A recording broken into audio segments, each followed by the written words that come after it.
ఇదొక్క పిండి చేసి పెట్టుకున్నారంటే ఇంట్లో వారంకి సరిపడా 7 రకాల హెల్దీ రెసిపీస్ అయితే ప్రిపేర్ చేసుకోవచ్చు. పైగా డైట్లో ఉన్నవారికి, వెయిట్ లాస్లో ఉన్నవారికి, షుగరు, డయాబెటీసు, ఒబేసిటీ ఇలాంటి ప్రాబ్లమ్స్ని ఫేస్ చేస్తున్న వారికి చాలా బాగా హెల్ప్ అవుతుంది. హెల్దీ లైఫ్ స్టైల్ మెయింటైన్ చేసే వారికి కూడా చాలా బాగా హెల్ప్ అవుతుంది. ఒక్కసారి ఈ పిండి చేసి పెట్టుకుంటే మనం వారం రోజులు అంటే 5-6 రకాల రెసిపీస్ని డిఫరెంట్గా ప్రిపేర్ చేసుకోవచ్చు. మరి అది ఎలా చేసుకోవాలి ఏంటి అనేసి రండి నాతో పాటు చూసేసి మీరు కూడా ట్రై చేయండి. ఏదైనా ఒక కప్పు తీసుకొని 1 కప్పు జొన్నలు, 1 కప్పు రాగులు, 1 కప్పు మినపప్పు, 1 కప్పు బియ్యం ప్లేస్లో మీకు నచ్చిన మిల్లెట్స్ని వేసుకోవచ్చు. నేను బియ్యం చూపిస్తున్నా ఇక్కడ. బియ్యం వేసుకొని చేశాను ఈ బ్యాటర్ని. 2 టీ స్పూన్ల పచ్చిశనగపప్పు, 1/2 టీ స్పూను మెంతులు వేసేసుకొని నానబెట్టుకోవడానికి వీలుండే దాంట్లో వేసుకొని కడిగేసుకోండి. అంటే కొద్దిగా లోతున్నది తీసి వేసుకోండి. అప్పుడే మనకి నానిన కూడా నీళ్లు చల్లకుండా చక్కగా లోపలనే ఉండిపోతాయి. ఇలా నీళ్లు వేసేసుకొని చేత్తో బాగా నలిపేసుకుంటూ కడుక్కోండి. రాగులు, జొన్నలు వచ్చేసి వాడని వారికి చెప్తున్నానండి. షాపులలో, కిరాణా షాపులలో లేదంటే రేషన్ స్టోర్లలో, షాపింగ్ మాల్లో అంటే డీమార్ట్ ఇలాంటివి ఉంటాయి కదా, అలాంటి వాటిలో కూడా చాలా ఈజీగా దొరుకుతాయి. మీకు నచ్చితే పక్కన ఏదైనా స్టోర్స్లలో అడిగి తీసుకొని మరీ చేసుకోండి. వీటిని యాడ్ చేసుకోవడం వల్ల మన డైట్లో పిల్లలు ఫ్యూచర్లో హెల్తీగా ఉండడానికి చాలా బాగా హెల్ప్ అవుతుంది. బాగా కడిగేసుకొని నీళ్లు యాడ్ చేసుకొని 7 నుంచి 8 గంటల పాటు నానబెట్టుకోండి. జొన్నలు, రాగులు బాగా గట్టి ధాన్యం కాబట్టి ఎక్కువ నానితేనే మంచిది. మీకు 8 గంటల తర్వాత చూపిస్తున్నాను. చూసారు కదా, రాగులు, జొన్నలు, బియ్యం కానీ పప్పులు కానీ చక్కగా నానినవి. మిక్సీ జార్లోకి వేసేసుకొని నీళ్లు వేసుకోకుండా ముందుగా కోర్సుగా మిక్సీ పట్టుకోండి. ఇలా మిక్సీ పట్టుకొని తర్వాత కన్సిస్టెన్సీ చూసుకుంటూ కొన్ని నీళ్ళు వేసుకోండి. ఎందుకంటే మనం ఈ బ్యాటర్తో ఒకే రెసిపీ చేసుకోము, డిఫరెంట్గా చేసుకుంటాం కాబట్టి బ్యాటర్ అనేది గట్టిగా ఉంటేనే మనకి ఆ రెసిపీకి తగినట్టు బ్యాటర్ని ప్రిపేర్ చేసుకొని మనము రెసిపీస్ని ప్రిపేర్ చేసుకోవడానికి వీలుంటుంది. మొత్తం పిండిని ఇదే విధంగా మిక్సీ పట్టేసుకోండి. ఇలా మిక్సీ పట్టుకొని గరిటెతో కానీ చేత్తో కానీ పిండి బాగా మిక్స్ అయ్యి బాగా ప్లఫీగా వచ్చేలాగా మిక్స్ చేసుకోండి. బాగా స్పీడ్గా అలా మిక్స్ చేసినకుండా పిండి బాగా ప్లఫీగా అవుతుంది. ఇప్పుడు క్లోజ్ చేసి నైట్ అంతా పులియడానికి పెట్టేశాను. మార్నింగ్ చూపిస్తున్నా మీకు ఇప్పుడు బ్యాటర్ అయితే. చూసారు కదా ఎంత చక్కగా పొంగొచ్చిందో.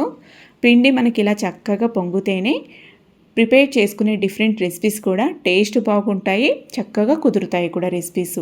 మీకు ఎలా చేసుకోవాలి, ఏమేమి రెసిపీస్ చేసుకోవచ్చు అని మీకు ఈ డౌట్ ఉంటే కూడా కామెంట్ చేయండి. నేను ఒక్కొక్కటిగా రెసిపీస్ని మీతో షేర్ చేసుకుంటాను. చూసారు కదా, పిండి ఇలా బాగా మిక్స్ చేసేసుకోండి.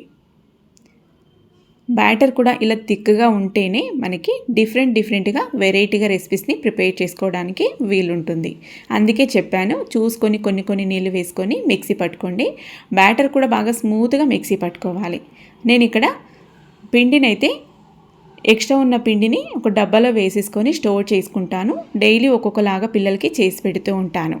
ఇప్పుడు కావలసినంత బ్యాటర్ తీసేసుకోవడానికి ముందుగా ఒక మిక్సింగ్ బౌల్లోకి నేను కొత్తిమీర తురుము, అలాగే సన్నగా కట్ చేసిన ఉల్లిపాయ ముక్కలు, ఒక పండు టొమాటోని కూడా చిన్న పీసెస్ లాగా కట్ చేసి వేసాను.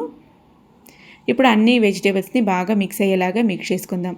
మీకు ఇంకా ఎక్స్ట్రా వెజిటేబుల్స్ కావాలంటే కూడా యాడ్ చేసుకోవచ్చు. ఇప్పుడు కావలసినంత బ్యాటర్ అయితే వేసేసుకుందాం. నేనైతే ఈరోజు పిల్లలకి స్కూల్కి లంచ్ బాక్స్కి ఈ రెసిపీ అయితే ప్రిపేర్ చేస్తున్నా. వాళ్ళకి కావాల్సినట్టు కాల్షియము, ఫైబర్ దొరుకుతుంది, చక్కగా డైజెషన్ అవుతుంది, అలాగే ప్రోటీన్స్ కూడా దొరుకుతాయి. అలాగే వాళ్ళకి కావాల్సినట్టు వెజిటేబుల్స్ కూడా యాడ్ చేసి ఉంటాం కాబట్టి వాళ్ళకి హెల్తీగా ఉండడానికి చాలా బాగా హెల్ప్ అవుతుంది. నేనైతే ఇక్కడ టేస్ట్ కోసం అనేసి రుచికి సరిపడా ఉప్పు, ఒక పించ్ ఆఫ్ లేదంటే ఒక 1/4 టీ స్పూన్ అంతా మిరియాల పొడి, అల్లము వేసేసి బాగా మిక్స్ చేసేస్తున్నా. చూడండి, బ్యాటర్ అయితే రెడీ అయిపోయింది చక్కగా. ఇప్పుడు దీని పక్కన పెట్టేసి పొయ్యి మీద పొంగనాల పెనాన్ని అయితే పెట్టేసుకున్నాను. అన్ని గుంటల్లోకి ఇలా బ్రష్తోన ఆయిల్ అప్లై చేసేసుకుందాం. ఇది సిలికాన్ బ్రష్ అండి. ప్లాస్టిక్ అనుకుంటున్నారు చాలామంది, ప్లాస్టిక్ కాదు, ఇది సిలికాన్ది, అస్సలు మెల్ట్ అవ్వదు. ఇలా ఆయిల్ని బ్రష్ చేసేసుకొని ఇప్పుడు అన్ని గుంతల్లోకి కాల్షియం బాగా ఎక్కువ ఉండే నువ్వులైతే వేస్తున్నాను. నువ్వులలో అందరికీ తెలుసు కదా, కాల్షియం బాగా ఎక్కువ ఉంటుంది, ఆరోగ్యం కూడా చాలా మంచివి. ఇలా నువ్వులు వేయడం వల్ల పిల్లలు కూడా కొద్దిగా లుక్గా అట్రాక్టివ్గా కనిపిస్తాయి. ఇప్పుడు అన్ని గుంతల్లోకి సరిపడా బ్యాటర్ అయితే వేసుకుందాం.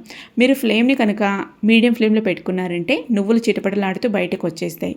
నువ్వులు వేసుకునే టైంలో పెనం ఎక్కువ హీట్ అవ్వద్దు, ఫ్లేమ్ కూడా సిమ్లో ఉండాలి. అన్ని గుంతల్లోకి బ్యాటర్ వేసుకున్న తర్వాతనే మీరు ఫ్లేమ్ని మీడియం ఫ్లేమ్కి అడ్జస్ట్ చేసుకోవాలి. ఎందుకంటే మనకి నువ్వులు చిటపటలాడి బయటికి పోయిన తర్వాత మనం నువ్వులు వేసి కూడా వేస్ట్ అయిపోతుంది. అందుకే చెప్తున్నాను, ఫ్లేమ్ని సిమ్లో పెట్టుకొని నువ్వులు వేసేసి బ్యాటర్ మొత్తం వేసుకున్న తర్వాత మీరు ఫ్లేమ్ని మీడియం ఫ్లేమ్కి టర్న్ చేసేసుకోండి. ఇప్పుడు పైన కూడా మళ్ళీ లైట్గా నువ్వులు వేసేసుకుందాం. మీరు తెల్ల నువ్వులే అని పర్లేదండి, నల్ల నువ్వులు ఏవైనా వేసుకోవచ్చు, లేదంటే జీలకర్ర కూడా వేసుకోవచ్చు. జీలకర్ర కూడా మంచిగా చక్కగా డైజెషన్ అవ్వడానికి హెల్ప్ అవుతుంది. అలాగే కడుపు సాపు ఉంటుంది, మంచిగా హెల్త్ బెనిఫిట్స్ కూడా దొరుకుతాయి. పైన మళ్ళీ లైట్గా నెయ్యి లేదంటే నచ్చితే నూనెనే వేసేసుకొని మూత క్లోజ్ చేసి ఒక సైడ్ ఇలా కాలిన తర్వాత అంటే పైన అనేది చక్కగా స్టీమ్ అయిన తర్వాత టర్న్ చేసేయండి. చక్కగా ఊడొచ్చేస్తాయి, మనకి పెనకి అంటుకుంటాయి అనే టెన్షనే ఉండదు. చూసారు కదా ఎంత ఈజీగా వచ్చేస్తున్నాయో. ఇప్పుడు వీటిని అన్నీ ఇదే విధంగా టర్న్ చేసేసుకుందాం.